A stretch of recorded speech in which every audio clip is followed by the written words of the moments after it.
As you guys know, if you've been following this YouTube channel for any length of time, I am finishing up my book about Lawrence J. Hogan Jr., also known as Governor Larry Hogan, former Governor Larry Hogan, and my experiences with the Maryland state government between the years 2019 and 2022. If you don't know, I ran for Baltimore County Executive here in Maryland back in 2022, and that was a very enlightening experience.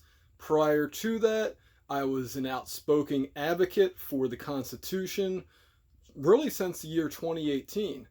Originally, I was posting videos to this YouTube channel using what's called augmented reality, where it basically made me look like a blue gift box.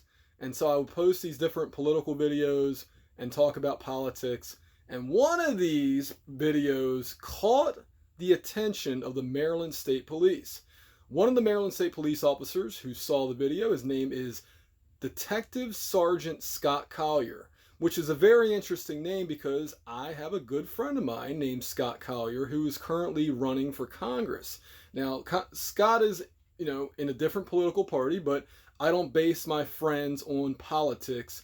I base it on, whether you're a good person or not. I don't care what political party you're in, Green Party, Libertarian Party, Democrat, Republican, doesn't matter to me. If you're a good person, I will be your friend.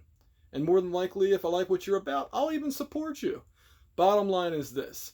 Detective Sergeant Scott Collier paid me a visit back in January of 2019 because he didn't like some of these Facebook posts that I made regarding Governor Hogan and how I was interested in gathering a protest together with different people to call out Larry Hogan's crimes and call for his arrest. Because when you break the law, you're supposed to be put under arrest, right? I mean, hello?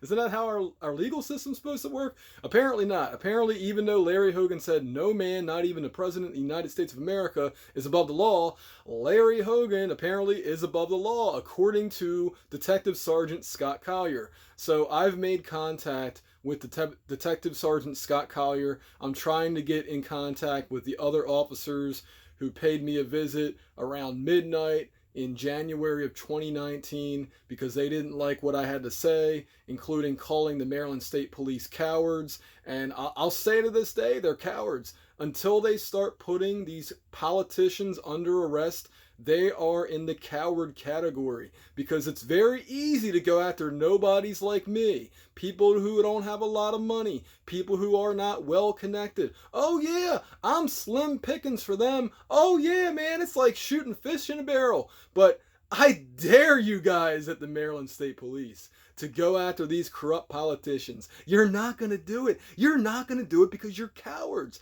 I'm sorry, whether I'm the blue gift box guy or if I'm showing my real face, you guys are cowards, and until you prove me otherwise, I will continue to call you that. You are not Maryland's finest until you start enforcing the law against these corrupt politicians. And if you would like me to explain the law to you, I'm open to it. I'm going to videotape it though. Absolutely, because I want to make sure, just like when you guys wear a body camera and you want to make sure there's objective evidence being recorded and documented, I want the same thing to happen with you guys. If I tell you, which I did back in January 2019, that Larry Hogan is involved with different actions, and then it got even worse a year later. A year later, Larry Hogan started violating even more laws. And the Maryland State Police didn't do anything about it. So it's like, what do you do? What do you do when that happens? Brian Frosh is a big reason too why Larry Hogan was able to get away with his crimes. A former Attorney General from Maryland. But here's the thing, cops. Do you contact the Attorney General's office before you file charges against somebody? I don't think so. You investigate somebody, no matter who it is, or a group of people, and then you say, okay, are they violating the law? This is what the law says. Are they violating that law? And then after you do your investigation, you then place that person in handcuffs, drag them to jail or to not a prison. We'll just say a jail, a lockup. You fingerprint them. You get a judge involved. Bail's posted. what, maybe bail's not available, depending on what the person did. But the bottom line is this. You have a guy like Larry Hogan, you have a guy like Bill Ferguson, they're violating the law, but you're not doing anything about it. Why is that? That is what I want to ask Detective Sergeant Scott Collier. And I'm going to lay out the laws. And this is why I don't think I'm going to hear back from him. This is why I don't think Mr. Scott Collier, Detective Sergeant Scott Collier for the Maryland State Police, the Southern Division, I believe, I don't think he's going to be as nice to me as I was to him. Now, let me be clear. I'm thankful that these four cowards did not drag me out and put me in handcuffs and, try to say, oh, I was threatening the governor. Okay. First of all, as I explained to them that night, I am smart enough. I have academic accolades, okay? If I was going to do anything to the governor during his inauguration, you would not have heard about it.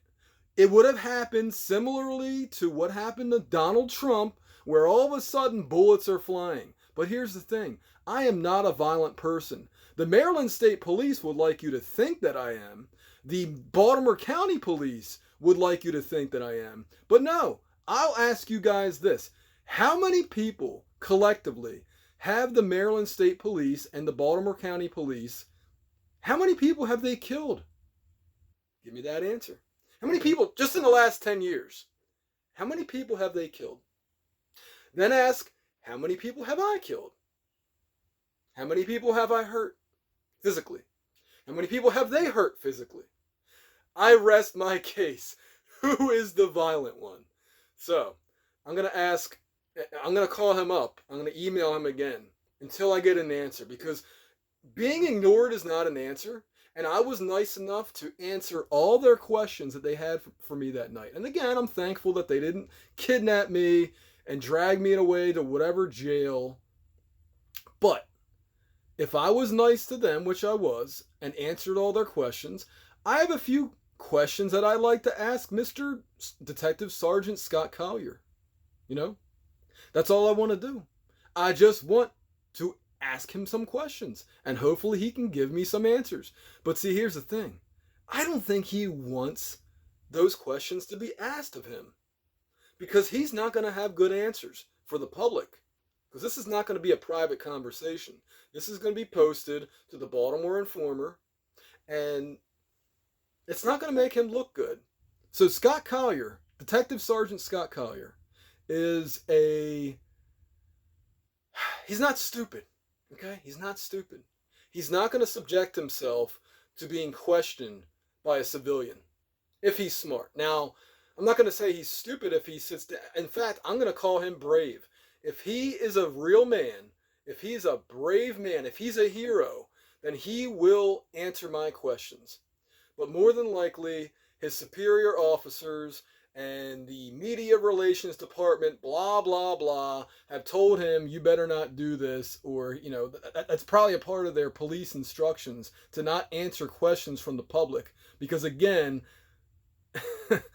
the questions are not going to be easy, and his answers are more than likely going to bring into question a lot of interesting things. So, again, Detective Sergeant Scott Collier, I challenge you, not to a debate, not to a boxing match, not to an MMA match, but to just do an interview with me, either over the phone, ideally in person, ideally over video chat, whether it's Zoom, whether it's Skype, whether it's, Google, whatever. Let's do it, man. Let's do it. And if you can get the other officers who were there that January 2019 night to be there too, I'm all for it. I answered your questions. It's time for you guys to answer mine. Thank you.